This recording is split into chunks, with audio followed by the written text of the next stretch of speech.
Välkommen till min fjord, and welcome to this first Fjordhammer painting video. Well, other than the 45 episodes of dailies that I did, but I've recently had a lot of questions about how I paint my spirit hosts, which is this green color that I'll show you a bit better in a bit. Because there's a lot of good painting videos for like the lighter green color, the Games Workshop style. If you want a great, quick way to paint them, check out Tyler Mengel's guides.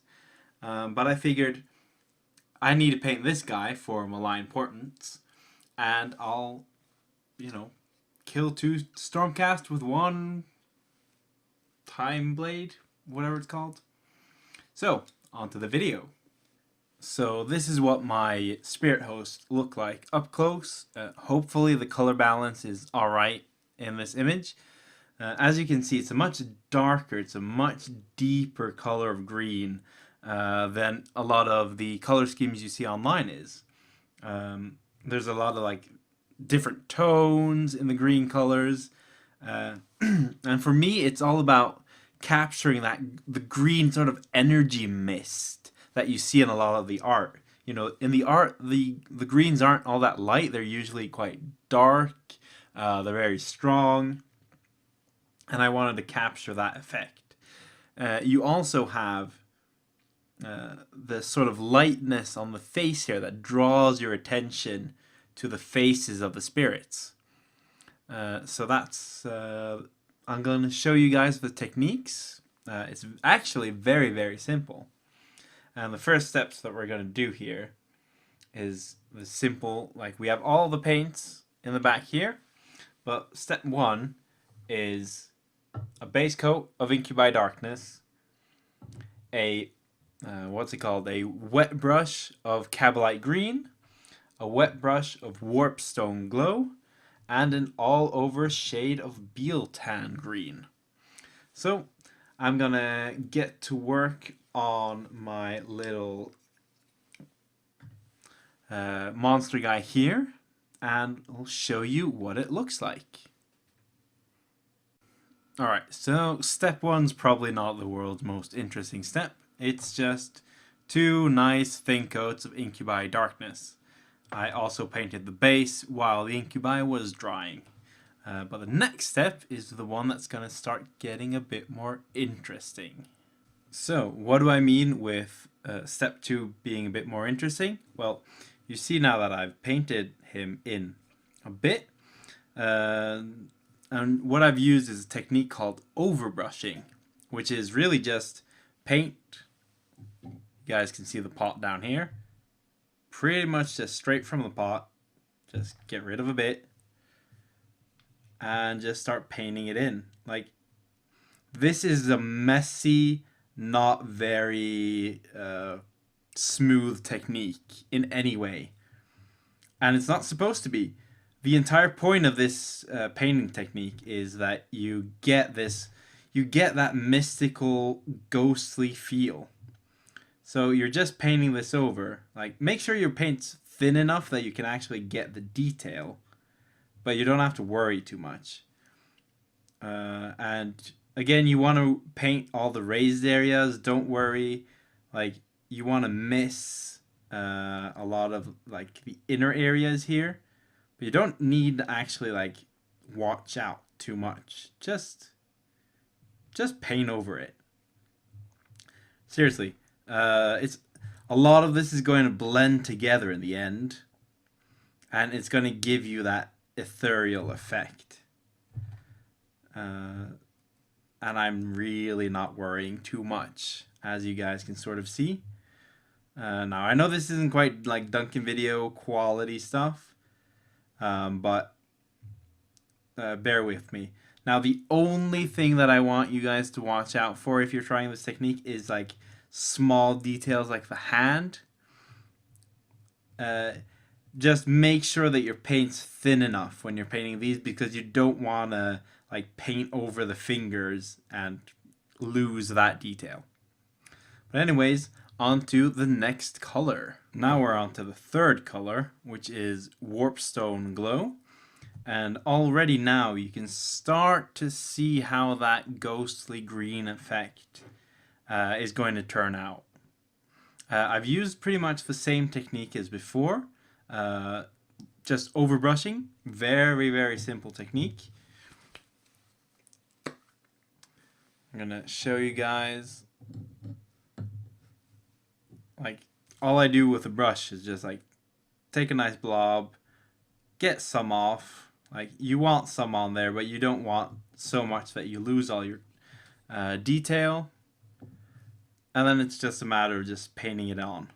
Now that you have a layer under this in the Cabalite green, which was the previous layer, just be a bit more restrictive with where you paint this. Like, don't worry too much, but I've left I've left some Cabalite visible in a lot of places just to make sure that those transitions that we're going to get in the next step look a bit more natural. They look like there's some actual like ghost glowing going on. And please excuse my painting techniques here. Not techniques, but my filming techniques, because this is the first time I'm actually filming while I'm painting. But as you guys can see, I'm just not. This isn't a technique for those of you who want to be really, really careful. Like, you could, but I don't honestly think that you're going to get much of a better effect.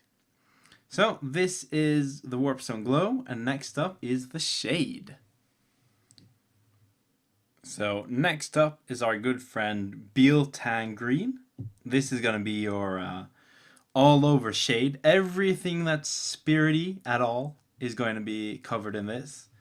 So just, put it on there. And don't be shy with this. Like, really. You want a lot of it on. Like, obviously, don't get so much that it starts to pool. Because you don't want, like, big, ugly, like, obvious blobs. But the point of this color is to blend those three base colors into one ghostly mess. Like, honestly, when this dries, that's what's going to be, in a sense, the base color of your ghost. So just make sure that you get this in, work this into every one of those creases, because spirit hosts have a lot of little tiny details and workabouts, and it can be hard to cover every piece. But if you do this, you just make sure that you get everything in. You make sure that nothing looks clean, because this isn't a clean technique. You don't want the model to actually look clean. As the paint dries, I hope you guys sort of see now what I mean with this sort of almost dirty look, but like it's all blended a bit. You can't really see where one color starts and where one ends, for the most part. And it's starting to move closer to what the spirit host is. We're about halfway there, but the really easy part is done.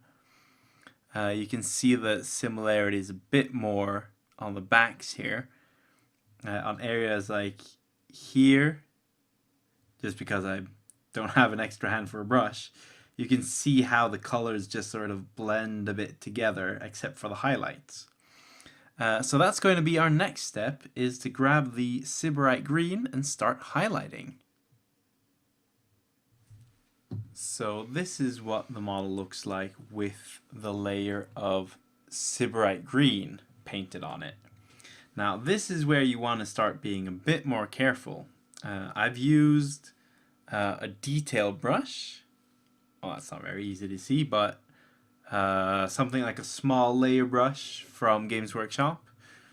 And I've not been very careful on this model, but it's been like you would typically highlight all the edges, all the raised areas, the edges, a bit like Not all of it. Like as you can see at the bottom here, I painted on this end and on this end, but in the middle I've just let it be. And you don't want to necessarily cover anything. You want to leave a bit of that random effect on it. Now, unfortunately, this model has a lot of like flat areas, and this effect isn't as nice on those flat areas. I try to compensate with a few of these like random lines in places. It's much nicer from the front where you can see it. And I've also, as you might notice, I've not added anything under here. And that's specific for this model because I want this place, like the under area here, to be darker. So I'll actually shade that later with Nuln Oil. But you can really see now how that ghostly effect is starting to take place. Now, we have one more highlight before most of the model is done. So the almost final step for the actual ghostly parts here is the whites. As you guys can see on the hand here and on the arm, we turn it around. This is model specific. Like you choose this on a model to model basis, and it's really just a nice simple line of Ulthuan gray, which we will then shade right now with Bieltan gray. This way you'll get that glowy sort of differentiated effect, but it also blend straight back into the greens of the rest of the model. So a little bit something like that.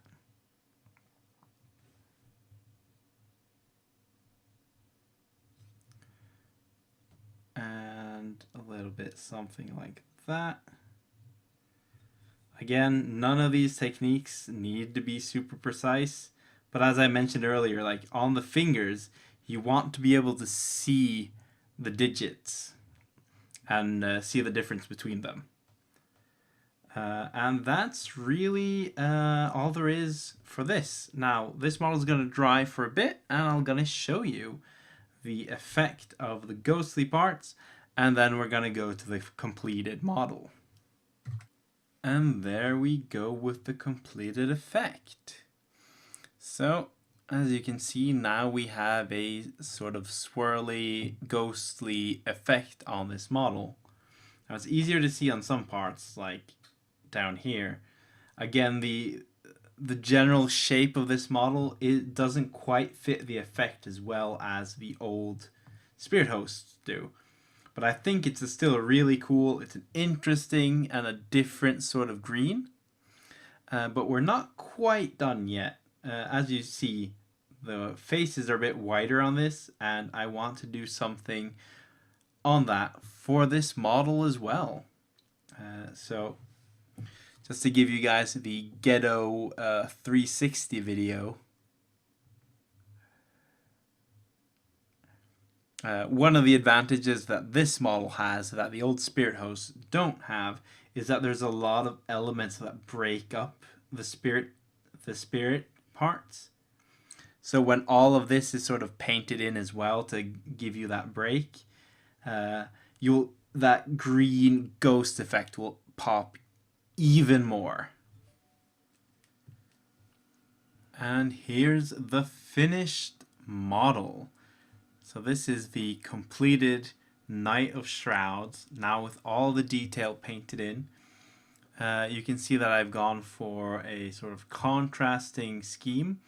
You've got the dark green of the ghost, but contrasted with the metals that are very rusted and orange. Green and orange is a pretty okay contrast color.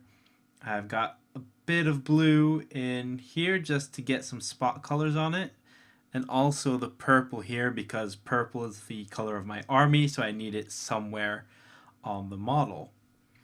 So here you sort of see the full effect. Other little details that you guys might want to notice is I've shaded the inside. You can see clearly that it's quite a bit darker than the rest of the model, just to get that contrast between the sort of the outside and the inside. I've also made sure to shade this fence quite heavily. Originally, like, it was just some very bright colors, but I've shaded it with a bit of extra green just so that it'll blend better and it'll look a bit more like it's got the ghostly parts on it. So there's also the back side of the model. I'm very happy with the sword. Probably my best rust effect so far. And just so that you guys sort of see how this effect now looks next to one of the older models I've painted, a Spirit Host. So you can sort of see, obviously I've been much heavier on the Ulthuan Grey on these faces than I have been on the Knight of Shrouds. But that's a choice, like, figure out the balance that you guys like. And that's really it, to be honest. If you want to paint green ghosts, whoops, this should give you guys a really decent recipe, at least I hope so, of how to do it. So I hope you guys enjoyed that painting guide. It's my first attempt. Please tell me if there's any sort of details you'd like to see, anything that I missed, or anything else that you've seen of what I've painted so far that you guys would like to get a recipe for. I'll try to make these as I paint models that I can get interesting and easy recipes for. And hopefully this is the start of more Fjordhammer content on YouTube. At least that is the plan. So until next time, ha det bra!